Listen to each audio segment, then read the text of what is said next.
everyone, my name is Nidhi Bhatnagar and I welcome you all in this channel, and this is the ninth part of the chapter Making of a Global World Class 10th History Chapter 3। तो चलिए शुरू करते हैं। रैंडा paste और the cattle plague एक बीमारी फैल जाती है जानवरों में वहाँ पर। ठीक है, कहाँ फैलती है? अफ्रीका के अंदर। अफ्रीका के जो जानवर हैं उनमें बहुत ज़्यादा बीमारी फैल जाती है, मतलब 90% इनके जानवर मर जाते हैं। अभी हम इस पैराग्राफ में इस चीज़ को पढ़ेंगे। और होता ये है कि जब इनके जानवर, क्योंकि ये अपनी लैंड और जानवरों पर ही निर्भर थे, तब जाके जो भी बाहर की ताकतें हैं इनको कंट्रोल कर लेती हैं। ठीक है, तो चलिए पढ़ते हैं अब इसको आगे। In Africa in 1890s, a vast spreading disease of cattle plague or renderpest had a terrifying impact on the people's livelihoods और local economy।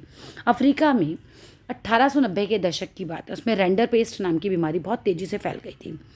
जो उनके कैटल थे, जो उनके मवेशी थे, है ना, जो उनके जानवर थे, राइट, वो प्लेग की तरह, जो उनमें मवेशियों में प्लेग की तरह फैलने वाली इस बीमारी से लोगों की जो आजीविका थी, उनकी जो लाइवलीहुड थी, जो भी वो कमाते थे, जो उनके पास पैसे आते थे, और उनकी जो लोकल इकोनॉमी थी, क्योंकि लोकल इकोनॉमी उन्हीं के कमाए हुए पैसों से थी, राइट। कमाए हुए भी क्या, वो लोग तो निर्भर ही अपने उन जानवरों पर थे। उस पर बहुत ज़्यादा गहरा असर पड़ता है इस चीज़ का। This is a good example of the wide spread European imperial impact. ये बहुत अच्छा एग्जाम्पल है जो यूरोपियन इम्पीरियल इम्पैक्ट हो रहा था। यूरोप के लोग आ रहे थे, अपने उपनिवेशों पर अपना प्रभाव डाल रहे थे, कॉलोनलाइज्ड सोसाइटीज़ पर। अफ्रीका उनकी कॉलोनलाइज्ड सोसाइटीज़ थी। उनके क्या प्रभाव पड़ रहे थे, लाइक यूरोपीय लोगों जो थे अपने उपनिवेशों पर, उनका क्या प्रभाव पड़ रहा था, उसके बारे में एक बहुत अच्छा एग्जाम्पल है। कैसे? It shows how in this era of conquest, even a disease affecting cattle reshaped the lives and fortunes of thousands of people। होता यह है कि वो बताते हैं कि भाई ये चीज़ ये बताती है कि जिस समय ये हमले और विजय का दौर चल रहा था, है ना, देश एक दूसरे पर हमले कर रहे थे, जीत रहे थे और ज़मीनें जीत रहे थे उनकी, इसमें बीमारी ने, एक जानवरों में फैली एक बीमारी ने ही इतना रिशेप कर दिया ज़िंदगियों को और भाग्य को हज़ारों लोगों के। होता यही है कि इनके जो जानवर, उनकी जानवर जो होते हैं इनके मर जाते हैं 90% बीमारी से।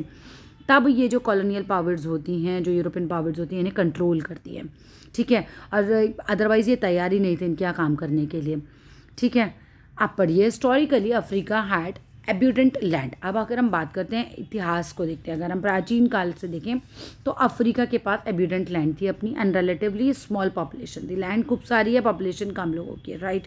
कम लोगों की पॉपुलेशन है, इसका मतलब ज़िंदगी आसान चल रही होंगी। फॉर सेंचुरीज तो land and live stock sustain, है ना। अगर हम बात करें सदियों तक, तो अफ्रीकियों की ज़िंदगी व कामकाज बिल्कुल किस पर निर्भर करता था? उनके जो उनकी लाइवलीहुड थी, जो उनके जो लैंड थी और जो उनका लाइव स्टॉक था, मतलब उनके जो जानवर थे, उसी पर वो पूरी तरह से निर्भर थे। मतलब उनकी अपनी ज़मीन है, सुबह उठे अपनी ज़मीन पे कुछ उगाया, ठीक है, उसके बाद वो उग रहा है, साथ साथ जो भी उगता था उनके यहाँ वो तोड़ ताड़ के खा लेते थे, प्लस उनके जानवर से उनको दूध वगैरह नॉर्मल चीज़ें जो हैं वो मिल जाया करती थी। तो ज़िंदगी उनकी इसी तरह से चल रही थी, राइट।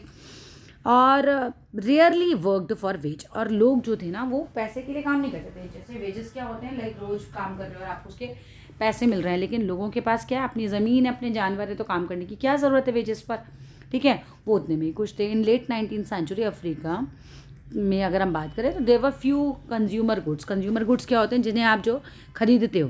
तो ऐसी चीज़ें ही नहीं थी अफ्रीका में जिन्हें लोग खरीदें और खरीदने के लिए पैसे की ज़रूरत पड़े, right, that wages could bye. तो वेजेस बाय कर सकें ऐसी चीज़ें ही नहीं थी। जो लोग उगाते थे उसको यूज़ कर लेते थे, जो उनके जानवर थे उनको यूज़ कर लिया करते थे, बस अपनी लाइवलीहुड के लिए, एक तरीके से कहना चाहिए। If you had been in Africa possessing land and live stock, अगर आप होते मतलब अफ्रीका में और आपके पास अपनी लैंड होती, अपने लाइव स्टॉक, अपने जानवर होते, and there was plenty of both, अगर वहाँ पर तो ये सब कुछ बहुत जाता था, तो you too would have seen little reasons to work for a wage. तो भी आप भी यही सोचते कि मैं पैसे के लिए काम ही क्यों करूँ, लाइक पैसे तो खरीदने जैसा कुछ है ही नहीं वहाँ पर, तो पैसे का एक तरीके से रोल ही नहीं था वहाँ पे। तो in the late 19th century Europeans were attracted to Africa. अब लेट 19th सेंचुरी आते आते जो यूरोपियंस थे वो बड़े अट्रैक्ट हो गए अफ्रीका की तरफ। क्यों अट्रैक्ट हुए थे, क्वेश्चन आ सकता है। बिकॉज वहाँ पे the vast resources of land और मिनरल्स। अब जहाँ पे भी लैंड बहुत ज़्यादा अच्छी होती है, मिनरल्स वगैरह होते हैं, तो वहाँ पे बाहर के लोग आक्रमण इसीलिए तो करते हैं क्योंकि उनको वो चीज़ का लाभ मिल सके। Europeans came to Africa hoping to establish plantations. अब यूरोपियन आए अफ्रीका में, क्यों? क्योंकि उन्हें आशा थी कि वो प्लांटेशंस, लाइक जैसे चाय उगाना हो गया या कोई भी चीज़, कोई भी प्लांटेशन हो सकता है, उसको करने के लिए आए क्योंकि यहाँ लैंड बहुत है। प्लस माइंस के लिए आए थे, टू प्रोड्यूस क्रॉप्स देखो प्लांटेशन एंड माइंस के लिए आए थे, प्रोड्यूस करना चाहते थे क्रॉप्स और उनको चाहिए थे मिनरल्स, ठीक है। और क्यों चाहिए थे? क्योंकि वो चाहते थे कि वो एक्सपोर्ट करें उसका यूरोप में, ठीक है। अब यूरोपियंस अफ्रीका में क्यों आए थे? क्योंकि वहाँ पे रिसोर्सेज थे लैंड के और वहाँ पे थे मिनरल्स। वो चाहते थे वहाँ पे प्लांटेशंस करें, वहाँ पे माइंस वगैरह खोदें, ठीक है। प्लस वो चाहते थे वहाँ पे प्रोड्यूस करें क्रॉप्स और मिनरल्स वगैरह को वहाँ पे से निकालें और एक्सपोर्ट कर दें यूरोप में। But there was an unexpected problem, एक बहुत ही अनएक्सपेक्टेड प्रॉब्लम थी, लोगों ने सोचा ही नहीं था यूरोप के कि ये प्रॉब्लम आ सकती है। क्या थी वो? A shortage of labour willing to work for wages. वहाँ के लोग, वहाँ पे लेबर ही नहीं थी, मजदूर ही नहीं थे, क्योंकि मजदूर क्या करेंगे? अपने घर में ही बस बाहर कुछ उगा लेते थे, उसी को खा लेते थे, अपने जानवरों से वो जो उनको मिलता था उससे अपना उनका जीवन चल रहा था, तो वो वेजेस के लिए काम ही नहीं करते थे। अब ऐसा तो है नहीं कि अफ्रीका में बाहर से लेकर आएंगे मजदूर, तब तो महंगा पड़ जाएगा सौदा। तो ये लोग चाहते थे कि यहीं के लोग काम करें। तो employers used many methods to recruit and retain labours. जो एम्प्लॉयर्स थे, जो चाहते थे कि उनके यहाँ काम किया जाए, है ना, वो बहुत ज़्यादा मेथड यूज़ करते थे कि किसी तरीके से लेबर को हम अपने यहाँ काम पर बुला लें और फिर काम पे आ जाए तो वो रुके भी, काम करे भी। हैवी टैक्सेस उन पर लगा दिए गए, were impose which could be paid only by the working for wages on plantations and mines. अब देखो लोगों पे क्या किया, जब लोग काम करने के लिए तैयार नहीं थे ना, तो उन पर बहुत ज़्यादा टैक्सेस लगा दिए वहाँ के लोगों पर। अब नॉर्मल तो जीवन आपका चल रहा है आराम से अपनी ज़मीन से उगा के और अपने जानवरों से, लेकिन जब टैक्सेस लग गए तो फिर ये लोगों को मजबूरी हो गई कि ये प्लांटेशंस पे काम करे जाके या फिर माइंस में जाके काम करे। अब एक और बहुत बड़ी चीज़ की थी, इनहेरिटेंस लॉ में बहुत बड़ा चेंज किया था। इनहेरिटेंस लॉ, माँ बाप की संपत्ति बच्चों को मिलेगी, राइट। इस तरह उत्तराधिकार जो नियम थे उसमें बहुत बड़ा चेंज हुआ। ये क्या था? That peasants were displaced from land. Only अपने पीजेंट्स को लैंड से डिस्प्लेस करने के लिए, मतलब इनहेरिटेंस लॉ में बदलाव किया गया। Only one member of a family was allowed to inherit land. अगर एक पिताजी के 4 बच्चे हैं तो किसी एक को ही संपत्ति मिलेगी, तो बाकी 3 तो खो गए खाली ना। इस लॉ में अब खाली हो गए। अगर लैंड उनके पास नहीं है तो एज अ रिजल्ट क्या होगा? Of which the others were pushed into the labour market. तो बाकी को क्या हुआ? लेबर मार्केट में काम करने के लिए मजबूर हो गए। Mine workers were also confined in compounds. Mine workers जो थे वो, उनको क्या करना पड़ा था? उनको बाड़ों में बंद कर देते थे, माने ऐसा समझ लो बस कैद करके रख लेते थे एक तरीके से, है ना, बाड़ों में बंद करते थे। Not allowed to move about freely, उनको तो बाहर फ्रीली ऐसे मूव करना भी अलाउड नहीं था। देन केम अ रेंडर पेस्ट। फिर आ जाती है रेंडर पेस्ट, एक डेवेस्टेटिंग कैटल डिसीज़, एक बहुत ही विनाशकारी ये जो है जानवर वाली बीमारी होती है। Rinderpest arrived in Africa in late 1880s। Rinderpest Africa में कब आई थी? ये क्या थी? बहुत ही इंपॉर्टेंट है यहाँ पर, इसको मार्क कर लेना। 1880 में आई थी अफ्रीका में, ये जानवरों की ये बीमारी थी। It was carried by infected cattle. जो इन्फेक्टेड कैटल थे जो बाहर से आए थे, इंपोर्ट हुए थे फ्रॉम ब्रिटिश एशिया से, ठीक है। किस लिए आए थे? टू फीड इटालियन सोल्जर्स को, इटालियन सोल्जर्स को फीड कराने के लिए। क्या कर रहे थे इटालियन सोल्जर्स? इन्वेडिंग कर रहे थे, आक्रमण कर रहे थे। किस पे? यूरेशिया पर, इन ईस्ट अफ्रीका में। क्या चल रहा था यहाँ पर, ठीक है। ये क्यों जानवर ये लाए गए थे जो कि इन्फेक्टेड आ गए थे हमारे देश में उस समय, हमारे देश में नहीं अफ्रीका में। सुनो,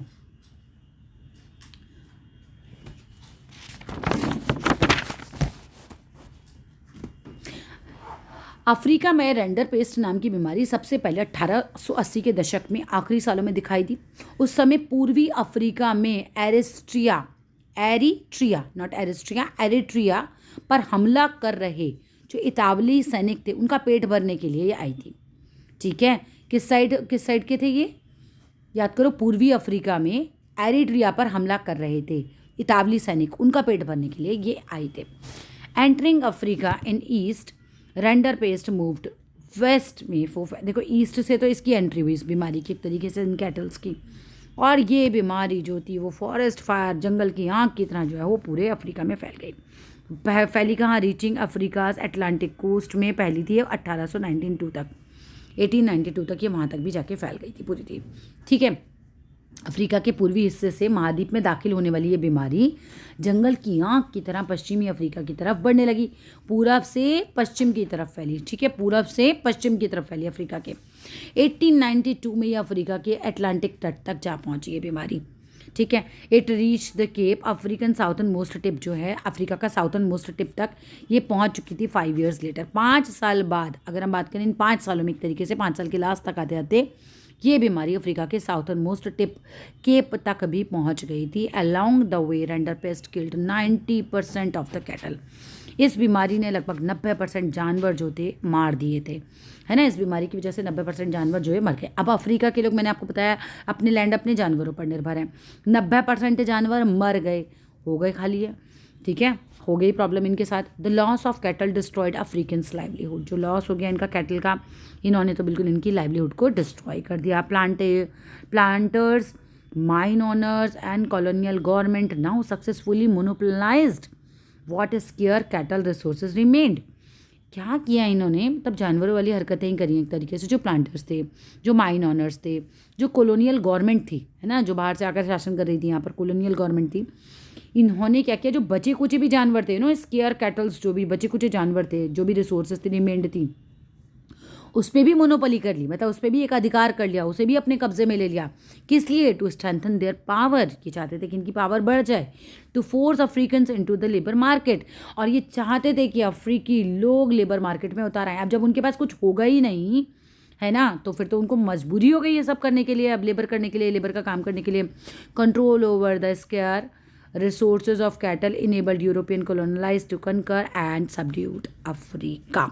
समझो, बचे कुचे पशु संसाधनों पर, है ना, पशु संसाधन जो उनके पास बचे कुचे थे, कब्जे से यूरोपीय उपनिवेशकारों को पूरे अफ्रीका को जीतने व गुलाम बनाने लेने का एक बेहतरीन मौका हाथ लग गया, है ना। जो भी उपनिवेशकार थे, जो भी यूरोपियन, है ना, कॉलोनाइजर्स थे, उनको तो मतलब ऐसे हो गया कि भाई ये तो बहुत बेहतरीन मौका में हाथ में लग गया। अभी तक तो ये लोग मान नहीं रहे थे अफ्रीका के लोग काम करने के लिए, लेकिन अब तो इन्हें करना ही पड़ेगा। Similar stories can be told about the impact of western conquest on other parts of the 19th century world. 19वीं सदी की दुनिया के अन्य भागों पर पश्चिमी आक्रमण और विजय के परिणामों की ऐसी ही और भी कहानियाँ हम देख सकते हैं, ठीक है। 19वीं सदी की दुनिया के अन्य भागों पर, जो 19वीं सदी की दुनिया है, राइट, तो अन्य भागों में हम देख सकते हैं पश्चिमी आक्रमण हुए और उनकी विजय हुई और परिणाम इसी तरह के हुए। थैंक यू, फिर मिलते हैं नेक्स्ट वीडियो में।